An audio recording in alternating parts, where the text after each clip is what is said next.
수요일 저녁 예배 하나님께 드리겠습니다.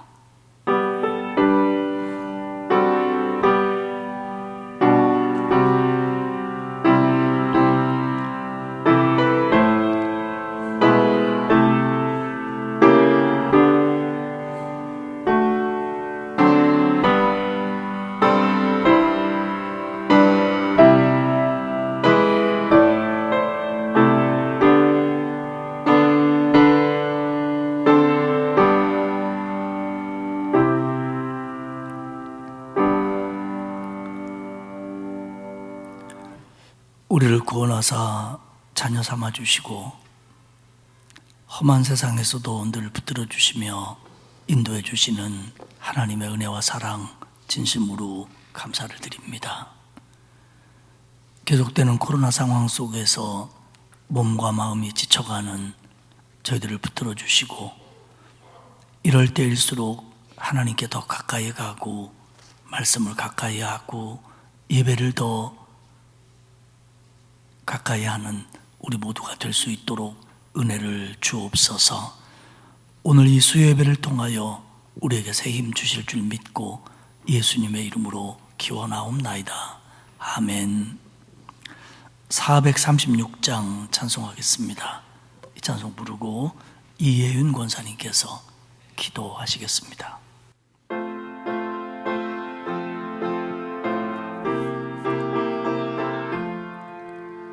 나 이제 주님의 새 생명 얻은 몸, 옛 것은 지나고 새 사람이로다. 그 생명 내 맘에 강같이 흐르고 그 사랑 내게서 해같이 영생을 누리며 주 안에 살리라. 오늘도 내일도 주 함께 살리라. 주 안에 감추인 새 생명 얻으니 이전에 줬던 것 이제는 값없다. 하늘의 은혜와 평화를 맛보니 찬송과 기도로 주 함께 살리라. 영생을 누리며 주 안에 살리라. 오늘도 내일도 주 함께 살리라. 산천도 초목도 새 것이 되었고 죄인도 원수도 친구로 변한다. 새 생명 얻은 자 영생을 누리니 주님을 모신 맘 새 하늘이로다. 영생을 누리며 주 안에 살리라. 오늘도 내일도 주 함께 살리라. 주 따라가는 길 험하고 멀어도 찬송을 부르며 뒤따라가리라. 나 주를 모시고 영원히 살리라. 날마다 섬기며 주 함께 살리라. 영생을 누리며 주 안에 살리라. 오늘도 내일도 주 살리라. 기도드리겠습니다. 사랑이 많으신 주님 감사합니다. 험한 세상 속에서도 저희를 잘 지켜 보호하여 주시고 수요 예배로 한자리에 모이게 하여 주시니 감사드립니다. 아멘. 올 한 해도 한결같이 베풀어 주신 주님의 은혜에 감사하며 찬양과 기도로 영광 돌리는 귀한 예배가 되게 하여 주시옵소서. 아멘. 이 시간 주님의 은혜를 사모하며 내어놓는 성도들의 간절한 기도 제목을 들으시고 모두 응답하여 주시옵소서. 아멘.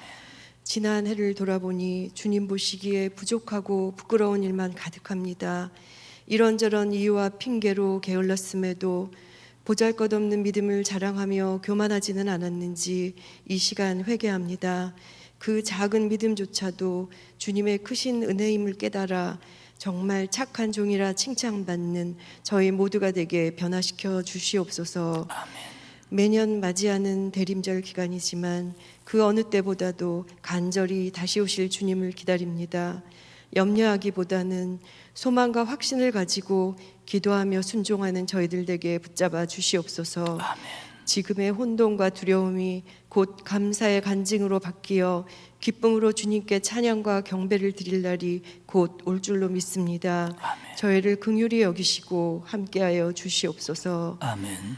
2022년에는 올해보다 더 많은 헌신과 봉사할 수 있는 한 해가 될 수 있기를 기도드립니다. 아멘. 특별히 새로 임직받으실 분들과 각 기관의 임원분들께 함께 하시사 축복하여 주셔서 주님의 일을 잘 감당할 수 있는 능력을 더하여 주시옵소서. 아멘. 또한 함께 돕는 모든 성도들에게도 한 가지로 은혜 내려 주시옵소서. 아멘. 저희에게 말씀을 전해주실 이덕한 담임 목사님께 성령 충만케 하시고 영육간의 강건함을 허락하여 주시옵소서. 이 시간 들려주시는 귀한 말씀을 통해 이 어려운 때에 이길 힘을 얻게 하시고 믿음을 더하여 주셔서 선한 길로 순종하며 나아가는 저희들 되게 인도하여 주시옵소서. 아멘. 모든 말씀 예수님의 이름으로 기도드리옵나이다. 아멘.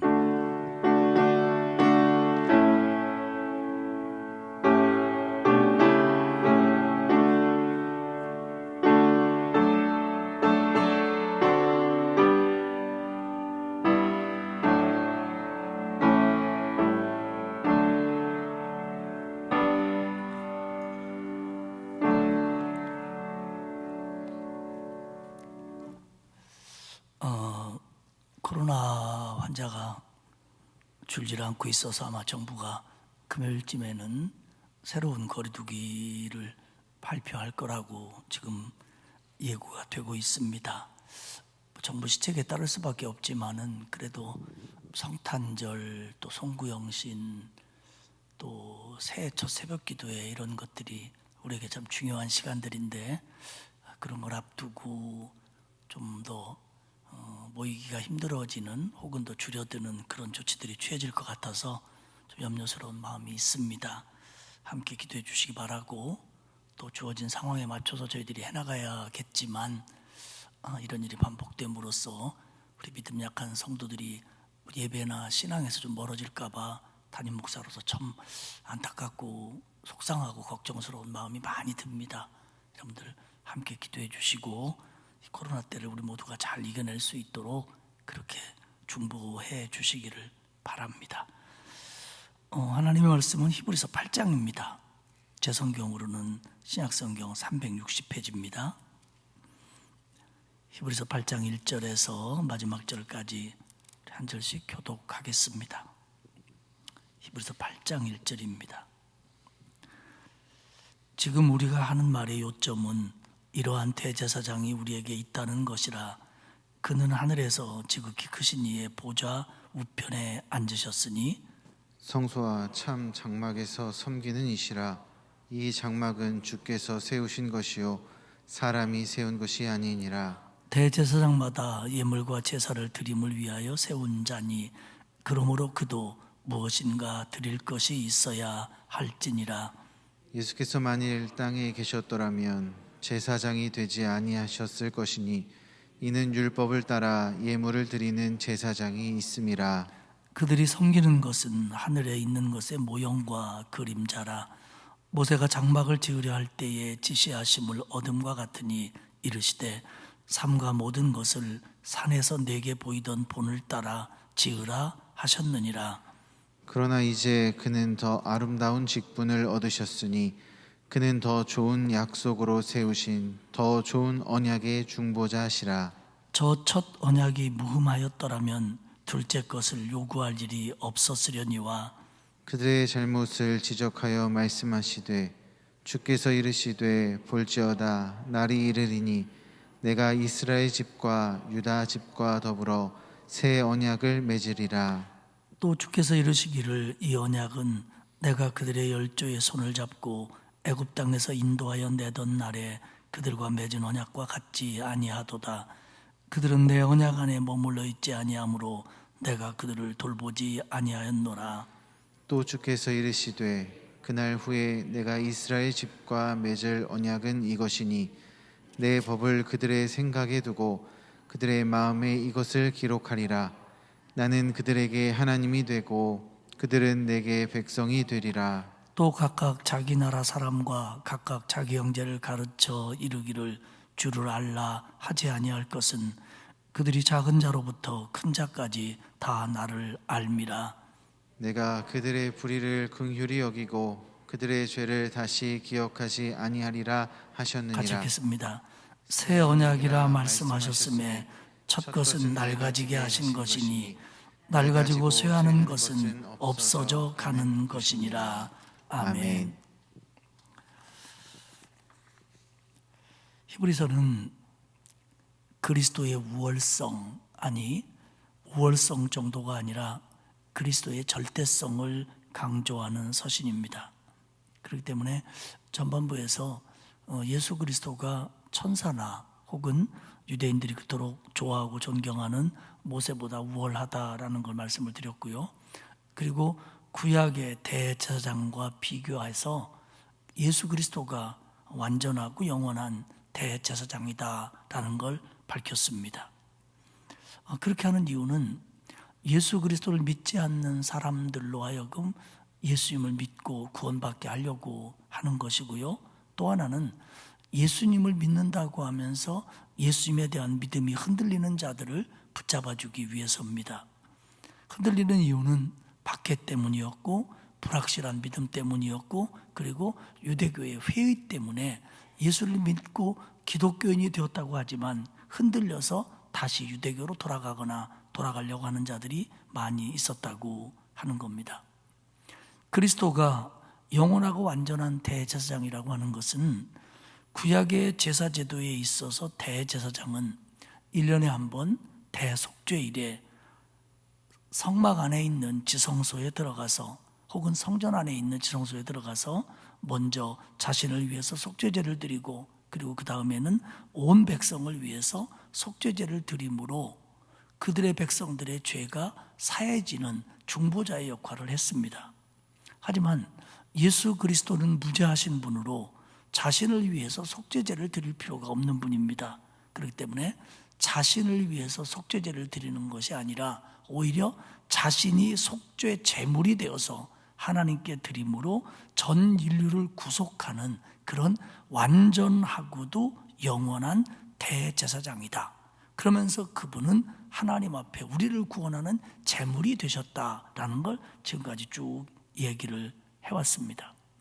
오늘 본문인 8장에서는 다시 연속으로서 대제사장인 그리스도에 대해서 얘기를 합니다. 그런데 이 대제사장인 그리스도는 구약에 있는 대제사장과는 완전히 다른, 한마디로 얘기하면 새 언약의 중보자이신 그리스도라는 겁니다. 그러니까 옛날의 대제사장은 옛날 언약을 통해서 하나님과 사람 사이에 서서 사람들의 죄를 하나님 앞에 회개함으로 말미암아 용서받는 중간에 서 있었던 불완전하고 일시적인 대제사장이었다면 이제 예수 그리스도는 새 언약을 중심으로 하나님과 인간 사이에 쓰셔서 친히 대속 제물이 되심으로 말미암아 우리를 완벽하게 구원하신 하나님과 우리 사이에 완전하게 서주신 새 언약의 대제사장으로서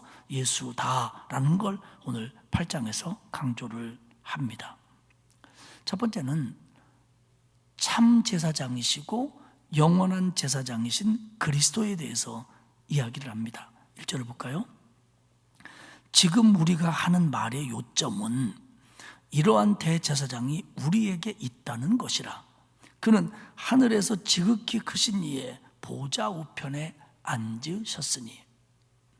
지금 우리가 하는 말의 요점은, 내가 강조하는 것은, 히브리서가 말하는 것은 이런 대제사장이 지금까지 얘기한 구약의 대제사장과 다른 단 한 번의 자신을 드림으로 하나님과 우리 사이에 완벽한 중보자가 되신 대제사장 그리스도 예수, 그분이 우리에게 있다는 것이 우리가 말하는 것의 요점이다. 지금 이 말 속에는요, 굉장히 강한 프라이드가 들어있습니다. 지금 우리에게 예수 그리스도라고 하는 구원자가 있다, 예수 그리스도라고 하는 영원한 대제사장이 우리에게 있다, 이거에 대해서 굉장히 자신감 있게 얘기하고 자부심 있게 얘기하고 긍정적으로 얘기합니다. 그러면서 하는 말이, 너희들도 이걸 꼭 알아야 된다, 이걸 꼭 붙들어야 된다라는 걸 강조하고 시작을 합니다. 그러면서 영원한 대제사장이신 그리스도에 대해서 설명을 하면서 뭐라고 하냐면, 첫 번째로는 하늘에 지극히 크신 이의 보좌 우편에 앉으신 자다. 예수가 이 땅에 성육신 하셔서 오셨고 십자가를 지시고 돌아가셨고 부활하셨고 승천하셔서 지금 하나님의 보좌 우편에 앉아 계시다는 겁니다. 그러니까 예수 그리스도가 하나님의 보좌의 우편에 앉았다고 하는 얘기는 여러 가지를 포함하고 있습니다만, 여기서 강조하는 건 뭐냐면 그리스도의 사역이 완성되었다는 겁니다. 주님의 사역이 성육신으로 오셨고 십자가를 지셨고 부활하셨고 승천하셨고, 그리고 원래의 자리, 그 예수 하나님의 우편의 자리에 앉으셨다. 그러니까 주님이 대제사장으로서 구세주로서 우리를 위하여 이 땅에서 하셔야 될 일들을 마무리하시고 완성하셨다라는 뜻입니다. 왜냐하면 구약의 제사장들은 하나님 앞에서 앉지 못하고 항상 서 있었습니다. 이것은 뭐냐면, 서 있다고 하는 얘기는 지금 이 일을 마치지 못했다는 것입니다. 뒤에 나오는 히브리서 10장 11절을 보면 이렇게 쓰여 있어요. 제사장마다 매일 서서 섬기며, 제사장마다 매일 서서 섬기며 자주 같은 제사를 드리되 이 제사는 언제나 죄를 없게 하지 못하거니와. 그러니까 서다 앉다를 동작의 표현보다는 상징적으로 말하면서, 제사장들이 늘 하나님 앞에 서였어야 되고 같은 제사와 제물을 반복적으로 드려야 되는 것은 결국 뭐냐, 그 제사로는 죄를 해결할 수 없기 때문에 반복이 되는 거다. 그러나 예수 그리스도의 희생은 그 한 번으로 우리를 구원하셨고 그것으로 매듭져졌기 때문에 하늘 보좌에 앉으셔서 그 모든 임무를 완성하신 거다, 이렇게 설명을 합니다. 그러니까 구약의 제사장들은 계속해도 해결될 수 없는 일 때문에 서 있었지만, 주님은 단 한 번으로 해결하심으로 하늘 보좌에 앉으셨다는 겁니다. 이게 그리스도와 일반 제사장들과의 차이점이라는 겁니다. 지극히 크신 이의 보좌 우편, 지극히 크신 이, 하나님의 어떤 그 존귀하심, 하나님의 위엄을 얘기하는 겁니다. 그 자리 곁에 계시다는 겁니다. 그러니까 이 얘기는 인간 제사장하고는 급이 다르다는 거예요. 당연하죠. 우리는 예수님을 사람하고 비교한다는 건, 모세하고 비교하고 천사하고 비교하고 제사장하고 비교한다는 건 우리 믿음으로는 말도 안 돼요. 그러나 히브리서 독자들에게는 그 비교가 말이 되던 세상에 살았다는 거죠. 말이 되던 세상에 정말 예수님이 천사보다 나을까? 모세 정도 될까? 아니면 그냥 제사장 중에 하나 정도 아니야? 이렇게 생각했고 그렇게 회유하는 사람들이 많은 시대였다는 거죠. 그러니까 이렇게 설명을 하는 겁니다. 그러면서 예수 그리스도의 대제사장성은 어떤 거냐면 하나님이 세우신 참 장막에서 섬기는 제사장이라는 겁니다. 2절에 보면 성소와 참 장막에서 섬기는 이시라. 이 장막은 주께서 세우신 것이요 사람이 세운 것이 아니니라. 사람이 세운 장막이 아닌 하나님이 세운 장막에서 섬기는, 거기서 하나님을 섬기는 그리스도다. 장막은요, 훗날 성전이 되지만 이 장막은 성소라고도 부르고 장막이라고도 부르는 이 장막은 그 시내산 이후에 하나님께서 하나님의 백성과 함께 한다, 하나님이 거기 계시다라는 상징으로 세워지게 한 곳이 장막입니다. 그러니까 이스라엘 백성들은 그들이 야영할 때 그들의 그 광야 야영의 그 12지파의 그 위치 속에서 가운데 장막이 자리 잡고 그 위에 구름 기둥이 머물러 있는 걸, 그걸 보면서 하나님이 저기 계시다라고 생각을 했어요.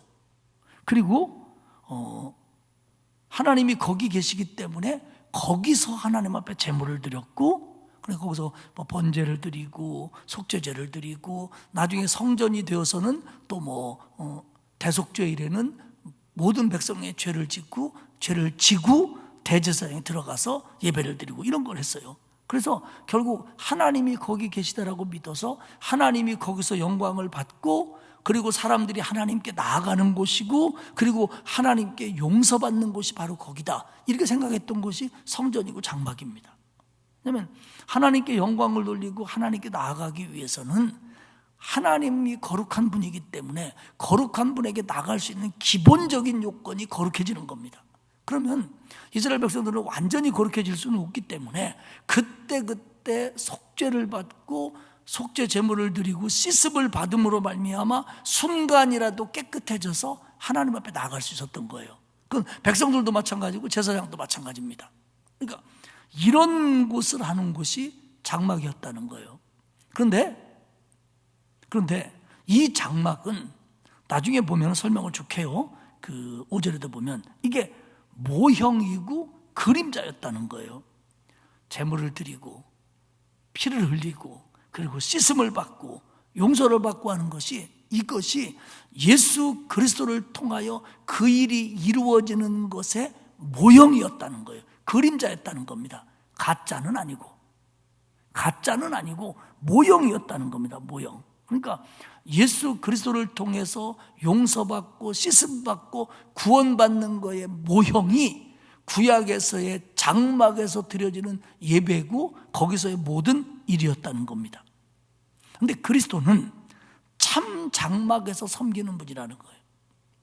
대제사장이나 제사장이 이런 모형의 장막, 그러니까 하나님의 임재의 상징성을 가지고 있는 이 땅에서 장막에서 섬기는 사람들이라면, 예수님은 그거의 원형인, 그거의 진짜인 참 장막에서 섬기는 이시라는 거예요.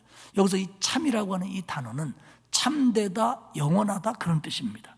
그러니까 이거는 상징적인 것과 불완전한 것과 모형적인 것과 대비되는 거예요. 그러니까 인간의 제사장이 모형적이고 일시적이고 상징적인 것 속에서 일했다면, 예수 그리스도는 진짜에서 일하시고 영원한 것 속에서 일하시는 제사장이라는 거예요. 여러분, 그 이스라엘 백성들이요, 속죄제를 드리거나 속건제를 드리거나 대속죄일에 그 백성의 죄를 지고 대제사장이 지성소 안으로 들어갈 때 그런 제사를 통해서 하나님이 용서하셨습니다.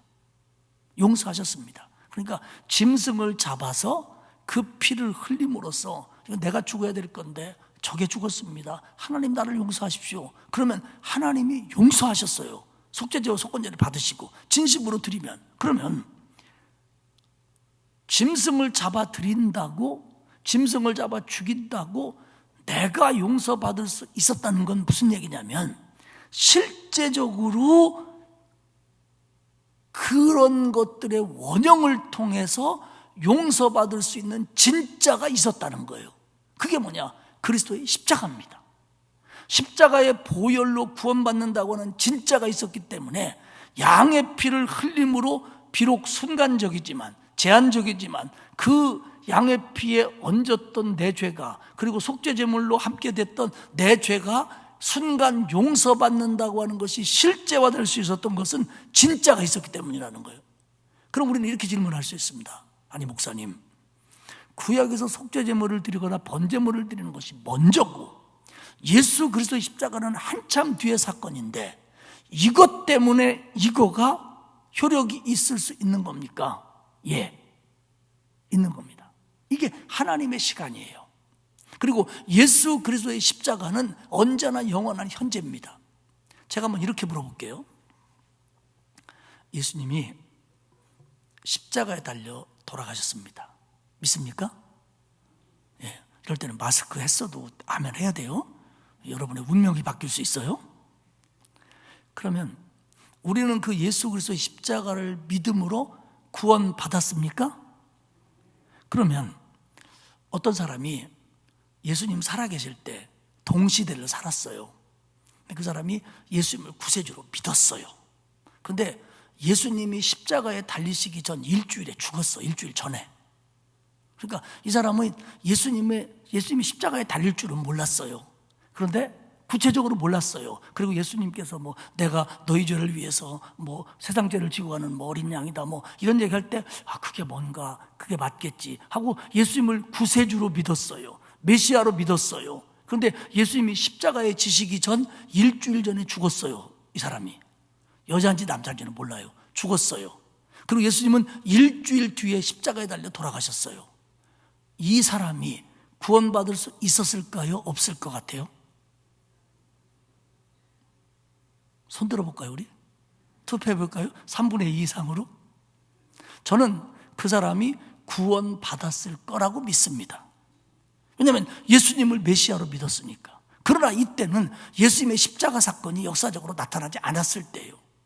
그러면 일주일 전에 예수님을 보고 죽은 사람은 구원받았는데 그 옛날 예수님이 이렇게 하실 줄은 모르지만 하나님이 하라는 것에 따라서 번제물을 드리고 속죄제물을 드렸던 사람이 적어도 그 번제물 속에 들어있었던 죄악이 용서받았을 것이 확실합니다.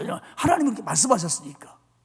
이게 예수 그리스도의 십자가의 영원성이고, 그래서 이런 일들이 예수 그리스도의 십자가를 통한 구원의 그림자라는 거예요. 이 기능을 갖고 있었던 곳이 바로 장막이고 성전이었다는 겁니다. 그리고 제사장은 그 일을 하는데 중보자의 역할을 했어요. 그런데 이것은 완벽한 것도 아니고 영원한 것도 아니기 때문에 인간의 한계성을 가지고 매일 반복했어야 된다는 거예요. 그러나 예수 그리스도는 원형이시기 때문에 이게 주님이 만든 역사를 통한 거꾸로 가는 거기 때문에 예수 그리스도의 십자가의 사건은 단 한 번으로 우리를 구원하시기에 충분했고, 그분은 이 장막은 예수 그리스도가 십자가를 통해서 구원하는 이 하나님의 일, 참 장막의 모형이었고, 예수 그리스도는 이 장막에서 대제사장의 역할을 한 분이라는 거죠. 그러면 이 장막이 진짜 모형이 있고 땅덩어리가 있고 건물이 있는 곳이냐? 아니죠. 아까 얘기한 대로 하나님이 임재하는 곳이고 하나님을 만나는 곳이고 하나님께 죄를 고백하는 곳이고 하나님이 용서하고 구원을 베푸는 그 일이 이루어지는 어떤 것들을 장막의 역할이라고 볼 때 예수님은 참 장막에서 그 일을 하셨고, 이 장막은 그 장막의 모형이었을 뿐이라는 겁니다. 이게 히브리서 기자가 이런 것들을 헷갈려하는 그 시대의 유대인들에게 너희들이 꼭 알아야 된다는 것은 우리에게 이런 제사장이 있다는 거다, 그러면서 지금 설명하고 있는 내용입니다. 구약의 제사장은 나름대로 장막에서 헌신적으로 일을 했어요. 그러나 그것 자체가 완전할 수도 없고 영원할 수도 없고 그리고 제대로 이룰 수도 없다는 거죠. 그러나 주님이 하신 것은 그것과 비교가 안 되는 진정한 원형이었고 오리지널이었고 그리고 영원한 것이었다는 것을 설명을 합니다. 그렇기 때문에 예수님은 하나님이 세우신 참 장막에서 섬기는 제사장이었다, 이렇게 표현을 하는 겁니다. 세 번째는 이 제사장은 단번에 자신을 속죄제물로 드렸다. 이 말은 히브리서에 계속 반복이 되는데요, 3절에 보면 대제사장마다 예물과 제사를 드림을 위하여 세운 자니, 대제사장이 뭐냐? 하나님께 제물과 제사를 드리기 위해서 세워진 자다. 그러므로 그도, 예수님도 대제사장이기 때문에 무엇인가 드릴 것이 있어야 할 것이니라. 이게 3절의 얘기입니다. 그러면 그 얘기는 뭐냐면 예수 그리스도도 자신을 단번에 드림으로, 이 사람들은 제사를 드리고 제물을 드렸지만 주님은 주님을 드림으로 우리를 구원받게 했다라는 걸 상징적으로 얘기하고요. 이 얘기들은 이제 다음 장에서 좀 자세하게 나옵니다. 5절을 보면요, 지금 아까 얘기한 모형 얘기를 다시 설명을 하면서 이렇게 얘기해요. 그들이 섬기는 것은 하늘에 있는 것의 모형과 그림자라. 모세가 장막을 지으려 할 때에 지시하심을 어둠과 같이 이르시되 삼가 모든 것을 산에서 내게 보이던 본을 따라 지으라 하셨느니라. 그러니까 모세가 지은 장막은 눈에 보이는 겁니다. 그리고 진짜 참 장막이라고 얘기하는 그리스도를 통한 구원의 역사는 눈에 보이지 않는 겁니다. 그러니까 이 눈에 보이지 않는 기능과 내용을 사람이 모르니까 눈에 보이는 것 화시킨 것이 장막이고, 그래서 하나님은 모세에게 그렇게 져라라고 지시했다는 겁니다. 이 얘기입니다. 그러니까 모형이라고 하는 것은 여기서요, 모델을 얘기하는 거고요, 예증을 얘기하는 거고요, 다가올 일의 전조를 의미하는 겁니다. 그러니까 설명해 주고 지켜함으로써 진짜가 다가올 것에 대한 모형 역할을 하라, 그렇게 했다는 겁니다. 결국 성막은, 성전은 하늘의 진정한 제사장의 사역을 형상화한 거라는 거죠. 그리고 그건 하나님이 지시하신 거죠. 다시 말하지만 하나님 나라에 가면 그것과 비슷한 것이 있다라는 뜻이 아니라 여기서 이루어지는 사역 자체가 정말 하나님이 원했던 사역을 형상화한 불완전한 거다라는 걸 지금 설명하고 있습니다. 그러면서 이제 7절부터는 그리스도가 대제사장 역할을 하심으로써 하나님과 인간 사이의 중보자 역할을 했는데, 그리스도는 이제 새 언약의 중보자라는 겁니다. 옛날 제사장들이 그 율법을 중심으로 한 옛날 언약의 중보자였다면 예수 그리스도는 새 언약의 중보자라는 겁니다. 6절을 볼까요? 그러나 이제 그는 더 아름다운 직분을 얻으셨으니 그는 더 좋은 약속으로 세우신 더 좋은 언약의 중보자시라. 구약의 제사장과는 비교할 수 없는 탁월한 사역을 이루었고요, 그리고 그 역할을 소유하셨습니다. 즉 뭐냐면 주님의 십자가와 주님의 구세주 되심, 주님의 구속하심, 이런 것들은 구약의 제사장과는 비교할 수 없는 아름다운 직분이라는 겁니다. 그러면서 더 좋은 약속, 더 좋은 언약의 중보자다. 여기서 약속은 언약이라는 말입니다. 그러면 하나님이 이스라엘 백성과 시내산에서 처음 맺었던 언약이 뭐냐면 그겁니다. 하나님은 이스라엘의 하나님이 되고 이스라엘 백성은 하나님께 순종을 하면 하나님은 그들을 지켜주시고 복을 준다라는 게 하나님과 그 이스라엘 백성 사이에 맺은 첫 번째 언약입니다. 그래서 모세가 내려가서 물어봤잖아요. 너네 어떡할래? 하나님이 우리의 하나님이 되고 우리가 하나님의 백성이 될 수 있는 길은 우리가 하나님을 경외하고 하나님 말씀에 순종하는 거다. 어떡할래? 그렇게 하면 하나님과 우리 언약이 맺어진다. 그랬더니 그들이 좋습니다, 우리 순종하겠습니다 라고 언약을 맺은 겁니다. 그게 하나님과 하나님 백성 사이의 언약이에요. 그런데 이 언약은 바로 아까 말씀드린 장막을 통해서 구현됐습니다. 하나님이 그들과 함께한다는 상징, 그들이 죄를 지으면 하나님께 용서받을 수 있다고 하는 사역, 그런 것들이 장막을 통해서 구현됐어요. 성전을 통해서 계속 내려왔습니다. 그리고 이 일을 제사장이 중보적인 역할을 했어요. 그런데 사실 이거는 문제가 좀 있었습니다. 나중에 설명을 할게요. 그래서 하나님께서 더 좋은 언약, 새로운 언약을 세우셨다는 겁니다. 그리고 그 새 언약의 중보자는 예수 그리스도라는 겁니다. 그리고 예수 그리스도의 십자가로 이 새 언약의 시대를 열었다는 겁니다. 그러면 하나님이 왜 이스라엘 백성과 세운 언약이 있었는데 새 언약을 세웠느냐? 그건 이 이스라엘 백성과 하나님이 세운 언약이 실패했기 때문입니다. 이건 율법 자체에 흠이 있었다는 얘기가 아닙니다. 7절을 볼까요? 저 첫 언약이 무흠하였더라면, 첫 번째 언약이 흠이 없었다면 둘째 것을 요구할 일이 없었으려니와. 그러니까 율법 자체에 흠이 있었다는 게 아니라 율법 아래에 사람들에게 결함이 있었다는 거예요. 그래가지고 이 하나님과의 언약을 깨트린 거예요, 사람들이. 그러니까 율법은 계속 말씀드리지만 죄를 드러나게는 하지만 죄를 없게는 못해줘요. 율법을 우리가 깨달았다고 해서 내 죄가 없어지는 게 아니에요. 율법은 죄인을 구원하거나 죄인을 의롭게 할 수는 없어요. 그 율법을 다 지키는 사람이 있다면 모르겠지만, 그러니까 율법을 어차피 사람들이 다 지키지를 못하기 때문에 율법이 못 지키는 사람을 구원해 줄 수는 없다는 거예요. 이게 율법이 가지고 있는 한계예요. 그러면 이게 율법에 문제가 있는 것이 아니라 그 율법을 다 지키지 못한 인간에게 문제 있다는 거예요.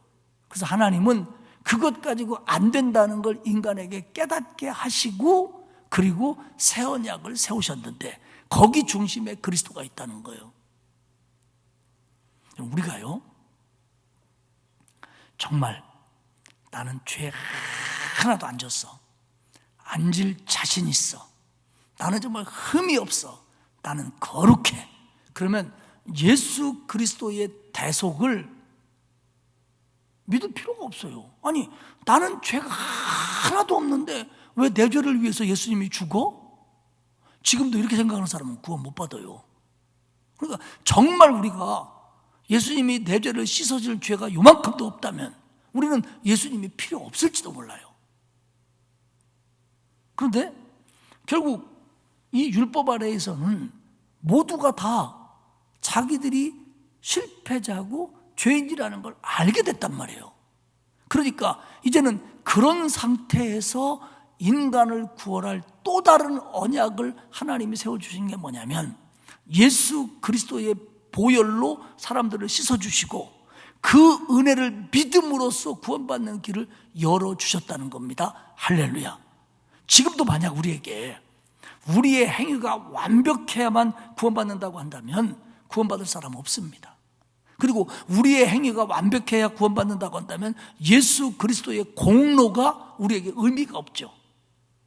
내가 못하는 부분을, 내가 할 수 없는 부분을 주님이 감당해 주셨으니까 은혜고 그게 공로지요. 그게 값진 거고요. 그러면서 이제 8절 이하에서는 새 언약의 내용에 대해서 쭉 얘기를 해요.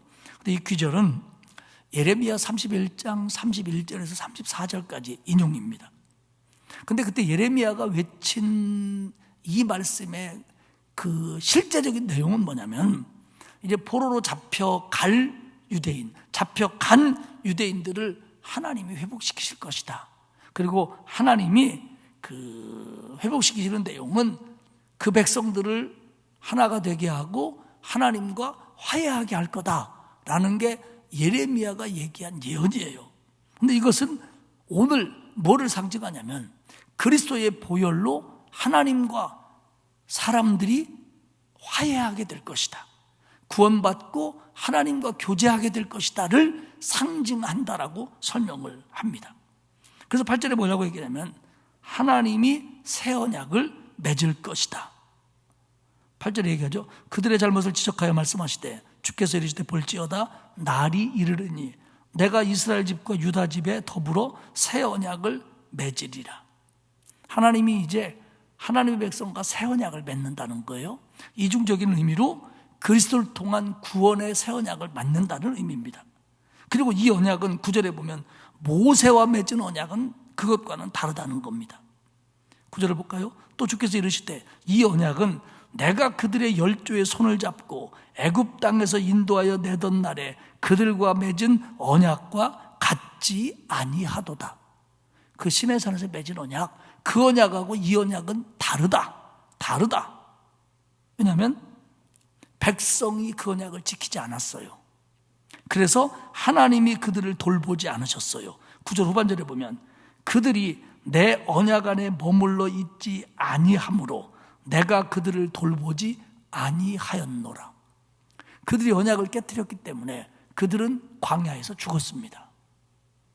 언약을 깨뜨렸기 때문에. 그러니까 이게 백성들이 언약을 위반했기 때문에 하나님은 그들을 징계했다는 거예요. 그러면 새 언약은 뭐냐? 옛날 언약을 고치고 수선하는 게 아니에요.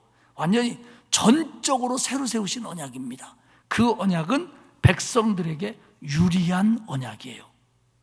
10절에 보면 이 새 언약은 하나님의 법은 사람들의 생각과 마음 속에 두시겠다는 겁니다. 10절을 볼까요? 또 주께서 이르시되 그날 후에 내가 이스라엘 집과 맺을 언약은 이것이니 내 법을 그들의 생각에 두고 그들의 마음에 이것을 기록하리라. 생각, 지성, 이해력입니다. 마음, 감정, 의지까지입니다. 그러니까 생각과 마음이라고 하는 것은 인간의 지정의를 다 얘기하는 거고요. 생각과 마음이 함께 쓰여질 때는 이것이 지정의를 가진 인격체로서의 사람을 얘기하는 겁니다. 인격을 얘기하고 삶의 모습을 얘기하고 모든 걸 가리키는 거예요. 그러니까 결국 이 얘기는 뭐냐면 이제 하나님의 법이 옛날처럼 제사를 통해서 죄 씻음 받고 이런 정도의 얘기가 아니라 이제는 하나님의 법이, 하나님의 구원이 한 사람의 전인적인 삶에 영향을 주게 되었다라는 걸 가리키고요. 그 다음에 이건 그러니까 성령의 내재적인 역사가 나타난다는 거예요. 그런 상징입니다.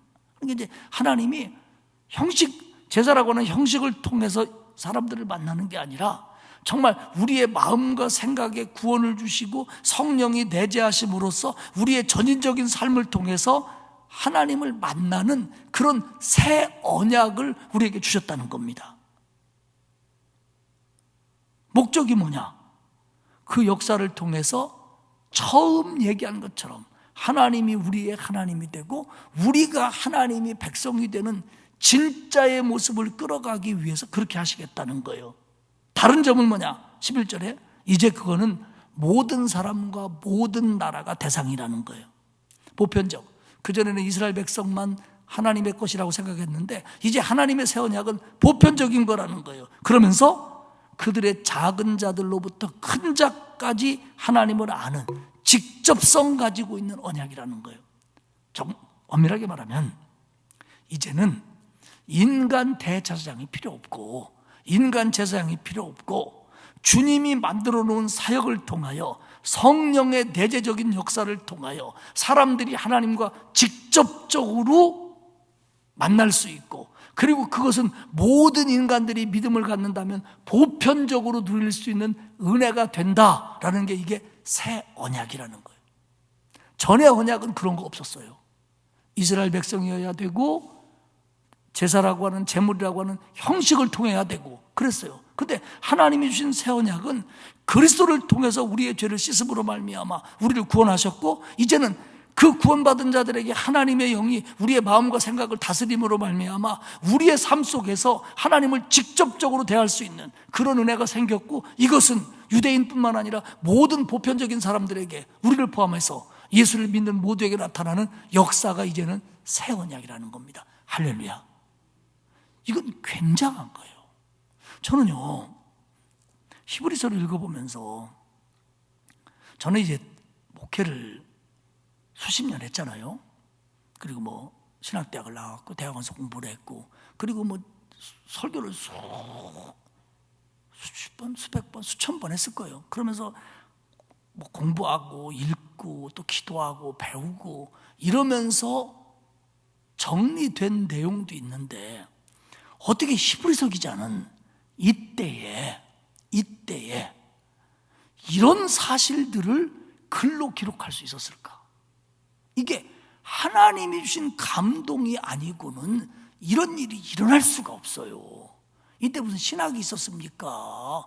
어떤 게 이단이고 어떤 게 바른 거라는 데가 알 때가 있어요. 여러분, 우리가 보통 지금 생각하는 이건 잘못된 신앙이고 이건 비신학적이고 이건 이단적이고 이런 것들의 정리는요, 뼈대가 300년, AD 300년 4세기쯤 돼서 어렴풋이 골격이 완성돼요. 그러니까 뭐 삼위일체라든지 예수 그리스도의 인성과 신성이라든지 뭐 그런 것들에 대한 정리가 300년대 돼가서 거의 정리됐는데, 히브리서가 쓰여질 때는 이런 것들이 정리도 안 됐을 때예요. 어쩌면 사람들이 생각조차도 못할 때예요. 어떤 게 예수님에 대한 바른 이해인지도 모를 때예요. 근데 그때 그 한 영혼이 구하기 때문에 그 영혼들이 예수를 믿는다고 하다가 다시 유대교에 빠져서 옛 율법으로 돌아가는 것을 안타까워하신 하나님이 히브리서 기자를 통해서 성령의 감동으로 이런 역사를 이루신 거예요. 이건 정말 대단한 거예요. 사람의 머리로 이걸 정리할 수 없어요. 이런 글들을 써낼 수가 없어요. 히브리서 뿐이겠습니까? 모든 말씀이 그래요. 들어가 보면요, 입이 쩍 벌어져요.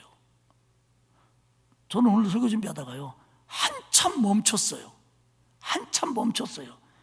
야, 어떻게 이런 은혜들을 그때 경험했을까? 어떻게 이런 얘기들을 그때 사람들에게 외칠 수가 있었을까? 하나님의 감동이 아니면, 하나님의 개입이 아니면, 성령의 역사가 아니면 나타날 수 없는 일이에요. 그리고 이것이 보존되고 번역되고 전해지고 목숨 걸고 전달해주고, 성서주일의 의미가 그런 것들 아니었습니까? 그런 일들을 통해서 이 말씀이 우리에게까지 왔다는 거, 그래서 제가 이걸 설교할 수 있다는 거, 여러분들이 설교를 듣고 마음에 집어넣을 수 있다는 거, 하나님의 은혜 중에 이런 은혜가 없음을 아시기를 축복합니다. 히브리서 기자가 외치는 거예요. 이런 예수가 우리의 대제사장이라는 걸 알아야 된다. 이런 분이 우리에게 있는데 왜 이걸 모르냐? 이 귀한 걸 왜 모르냐? 왜냐하면 모르는 사람들은 귀에도 모르잖아요. 우리 손녀는요, 돈을 몰라요. 아직. 왜 모르냐면 머리가 나빠 모르는 게 아니라, 지 엄마나 아빠나 할머니가 할아버지가 걔를 데리고 어디로 갔을 때 돈 쓰는 걸 못 봤어요. 다 뭘로 해요? 그리고 걔는 물건 사는 게 돈 주고 사는 건 줄을 몰라요. 다 뭘로 사는 줄 알아요? 그래서 누가 돈 주면 다 놔줘요. 물론 뺏기지만 저는. 그래가지고요, 너 할아버지 뭐 사줄래? 그러면 사준다는 거예요. 그럼 뭐 어떻게 사줄래? 그러면 카드로 사준다는 거예요. 그럼 카드가 어딨냐 그러면요, 제가 어디 여행 가서 사온 그 냉장고에 붙이는 마그네틱 있잖아요. 그걸 딱 가져와서 이 카드로 사주겠다는 거예요. 어디 뭐 그림 있는 거. 그거 있으면 자기가 할아버지 다 사줄 수 있다는 거예요. 그거면 된다는 거예요. 얘는 이렇게 알고 있어요. 그러니까 이 잘못 알고 있는 사람들, 정말 이거면 될 줄 알았던 사람들에게 지금 히브리서 기자는 새로운 사실을 가르쳐 주는 거예요. 정말 우리에게 이렇게 소중한 게 있다. 이렇게 소중한 게 있다. 근데 그 소중한 걸 모르는 거예요. 걔는 이 카드라는 게 결국 돈이 있어야 된다는 걸 모르는 거예요. 카드만 있으면 됩니까? 결국 그 카드를 지원해 줄 수 있는 잔고가 있어야 되는 건데 이걸 모르잖아요. 겉모습만 보고 그 카드나 이 카드나, 아니 이게 더 이쁘지?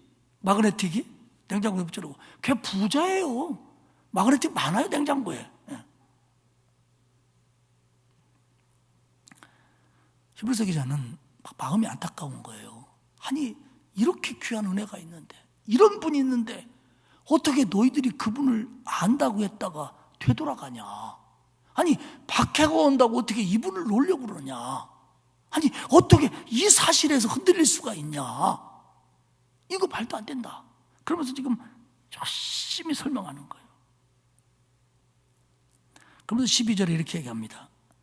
내가 그들의, 참 중요한 말인데요, 내가 그들의 불의를 긍휼히 여기고 그들의 죄를 다시 기억하지 아니하리라. 하나님이 우리의 죄를 긍휼히 여기시고 완전히 용서하신다는 겁니다. 구약의 사람들은요, 하나님이 자기들에게 선하심과 인자하심이 있다라고 믿었지만 죄에 대해서만큼은 하나님이 죄 지은 자기들을 긍휼히 여기신다는 생각보다는 이 죄를 해결받아야 된다는 생각이 컸어요. 그래서 여전히 죄인이면서도 하나님의 방법인 제물을 통해서 용서받으면 된다라고 믿은 거예요. 그런데 오늘 히브리서 기자가 얘기하는 건 뭐냐면, 아니다. 니네가 희생제물을 드린다고 용서받은 게 아니고, 제가 지난주에 강조했던 것처럼 하나님이 용서하시려고 하니까 용서받는 거다. 여러분, 우리의 회개가 굉장히 중요합니다. 회개해야 됩니다. 그러나 여러분, 착각하면 안 되는 게 뭐냐면, 내가 회개했기 때문에 용서받은 게 아니라 하나님의 은혜가 있기 때문에 용서받은 겁니다. 할렐루야. 여러분, 내가 회개해서 용서받는 게 아니에요.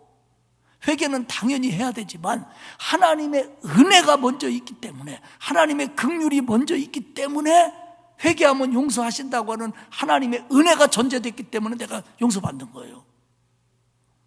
믿음으로 구원받는 거지만 내가 믿는다고 해서 구원받은 게 아니라 내가 믿으면 구원받을 수 있다라는 십자가를 만들어 놓으신 하나님의 은혜 때문에 구원받는 거예요.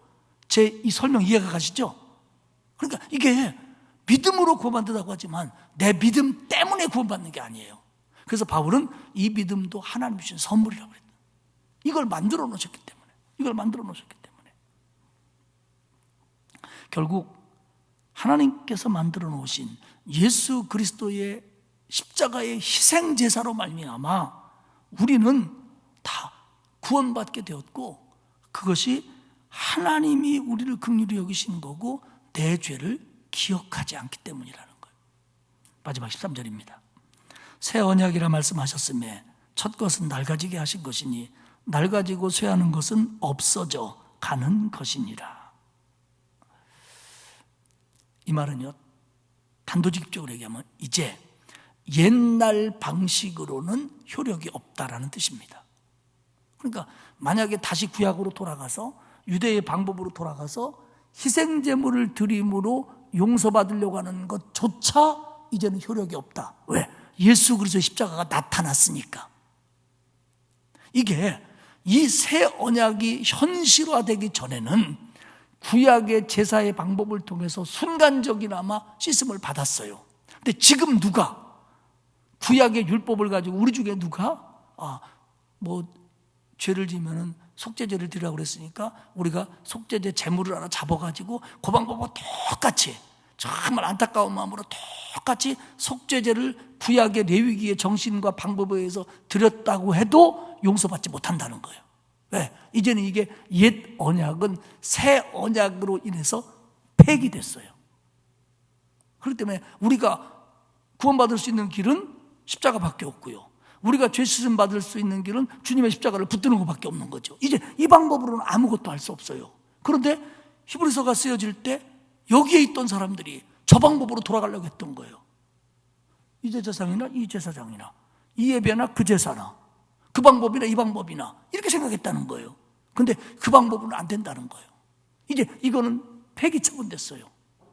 아무도 이거 없고. 그렇기 때문에 안식일이 토요일이니 구약에 구약만 인정한 이런 모든 신앙들이 이단이 될 수밖에 없는 것은 폐기 처분된 율법을 붙들고 우리는 예수 그리스도의 십자가의 구속을 근거로 저걸 바라보기 때문에 교훈이 되고 이익이 되고 말씀이 되고 깨우침이 되지만, 이거 없이 저것만 바라보는 사람들, 그것만 붙잡는다면 지금은 방법이 없다는 거예요.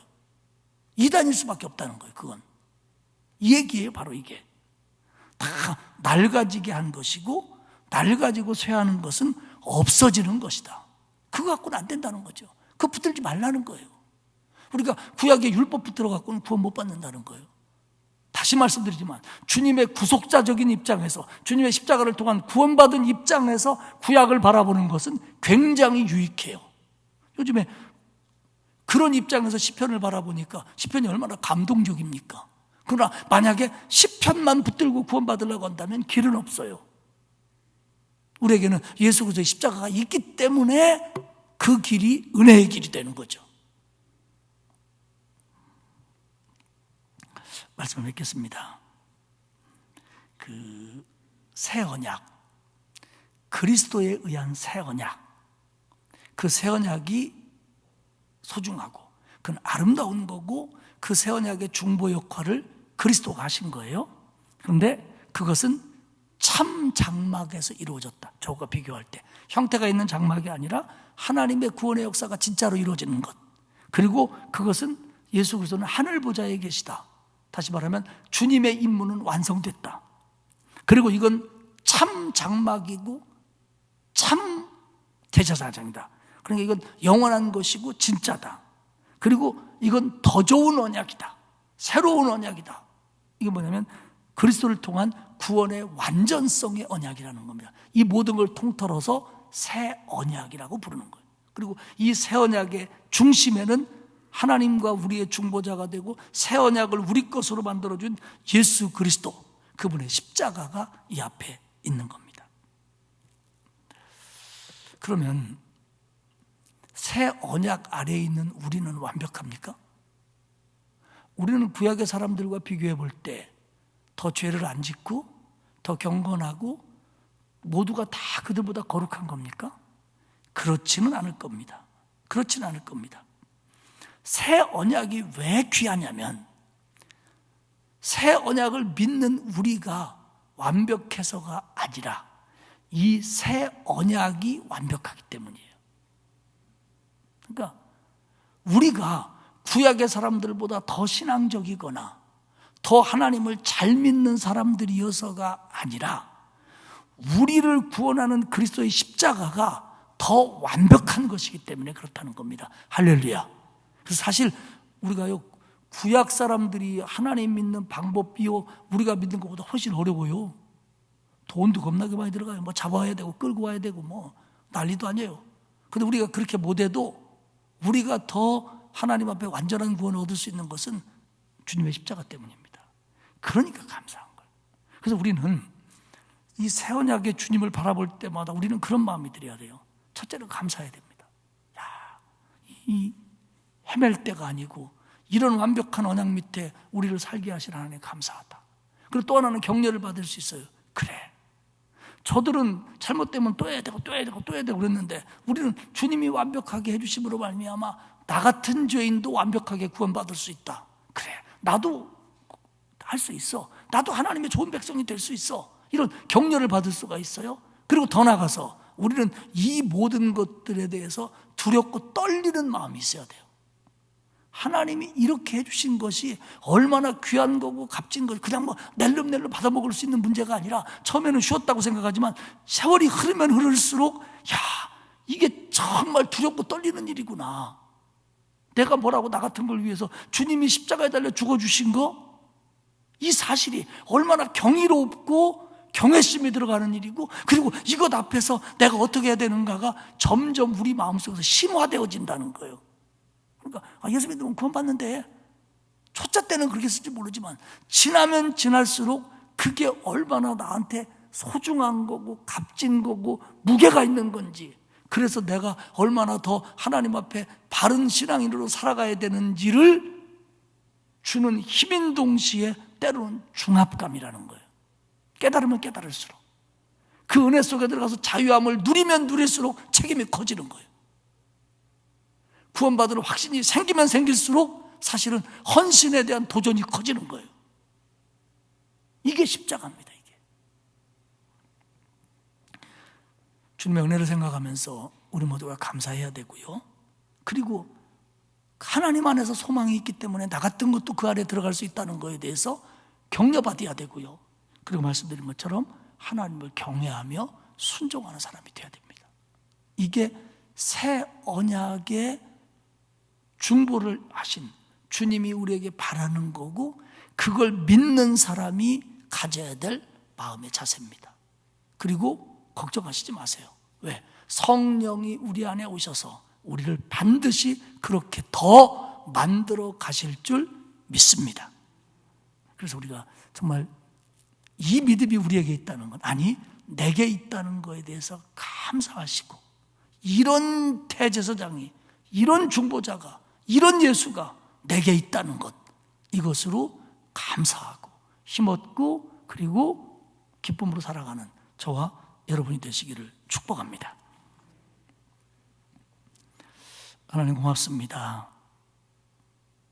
나 같은 죄인을 구원하기 위해서 새 언약의 중보자이시며 참 영원한 대제사장이신 예수 그리스도가 십자가에 달려 죽으시고 부활하시고 승천하시고 하나님의 보좌의 우편에 앉으심으로 나 같은 죄인을 구원하시고 나를 붙들어 주시고 이끌어 주시는 것 진심으로 감사를 드립니다. 주님의 십자가 앞에 늘 부끄러운 저희들이지만 하나님의 영이 우리를 사로잡아 주시고 우리를 이끌어 주심으로 말미암아 정말 내가 새 언약의 은혜를 수혜받은 사람으로서 하나님 보시기에 아름다운 신앙인으로 살아갈 수 있도록, 변화된 모습으로 살아갈 수 있도록 우리에게 은혜를 더하여 주옵소서. 감사드리며 예수님의 이름으로 기도합니다. 아멘. 421장 찬송하겠습니다.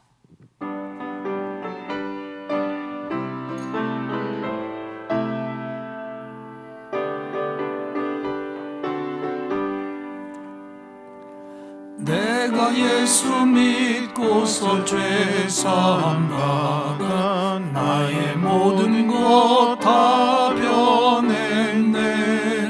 지금 내가 가는 길 천국길이요 주의 피로 내 죄가 씻겼네.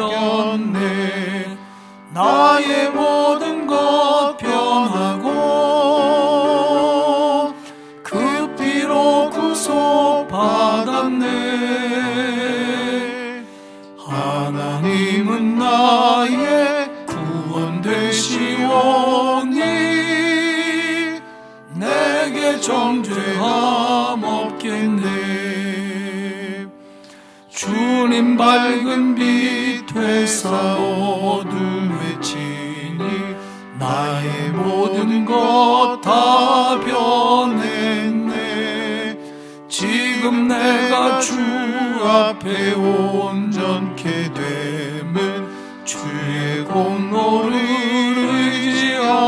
의지함일세. 나의 모든 것 변하고 그 피로 구속받았네.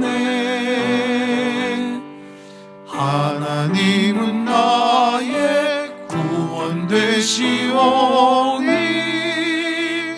내게 정죄함 없겠네. 내게 성령 임하고 그 크신 사랑 나의 맘에 가득 채우며 모든 공포 내게서 물리치시니 내 맘 항상 주 안에 있겠네. 나의 모든 것 변하고 그 피로 구속받았네. 하나님은 나의 구원 되시오니 내게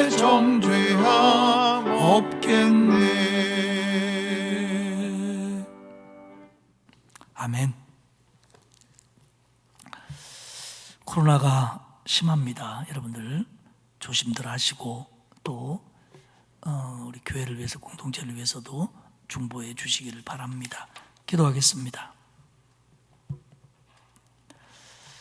하나님, 우리를 구원하셔서 하나님의 자녀 삼아 주시고 우리를 긍휼히 여기시며 우리를 용서하시기를 기뻐하시는 그 은혜를 다시 깨닫게 하시니 고맙습니다. 우리가 새로워서가 아니라 하나님의 은혜가 완벽하고 주님의 십자가의 보혈이 영원하며 완벽하기에 우리가 새 언약의 주인공이 된 거 감사를 드립니다. 주님의 십자가에 부끄러움이 없이 살아갈 수 있도록 하나님 우리에게 믿음 주시고 힘 주시고 그 은혜 가운데 살도록 도와주옵소서. 코로나를 겪으면서 많은 것을 깨닫습니다. 순간순간 깨달은 걸 또 잊을 때도 있지만 우리를 깨우쳐 주시어서 하나님 아니면, 하나님의 은혜 아니면 살 수 없음을 잘 알도록 도와주옵소서. 하나님 간절히 빕니다. 이 코로나 때에 하나님에게서 멀어지거나 믿음 약해지는 성도가 없도록 지켜주시옵소서. 완벽한 예배가 빨리 회복되게 하시고 교회 생활이 정상적으로 되는 날이 빨리 오도록 하나님 도와주시옵소서. 그래서 젖먹이 어린 아들로부터 많은 자녀들, 또 연로하신 어른들까지 교회에서 기뻐하며 함께 교제하는 시간이 빨리 오도록 하나님 도와주옵소서. 또 간절히 빕니다.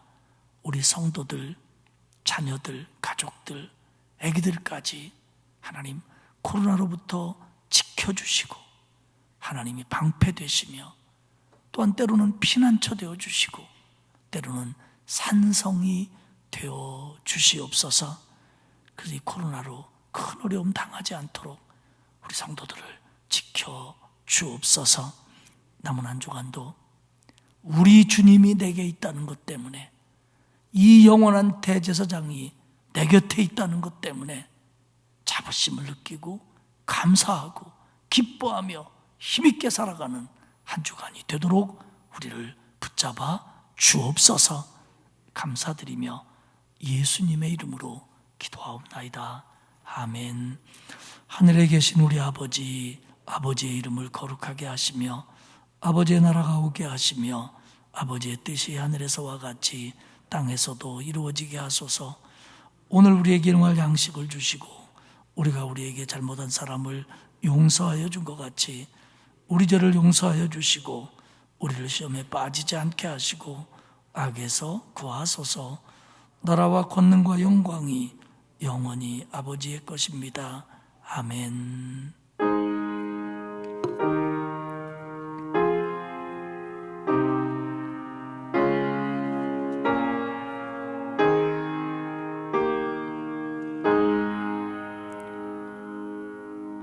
우리 말씀 붙들고 한 음성으로 기도하시다가 자유롭게 돌아가시도록 하겠습니다. 기도하겠습니다.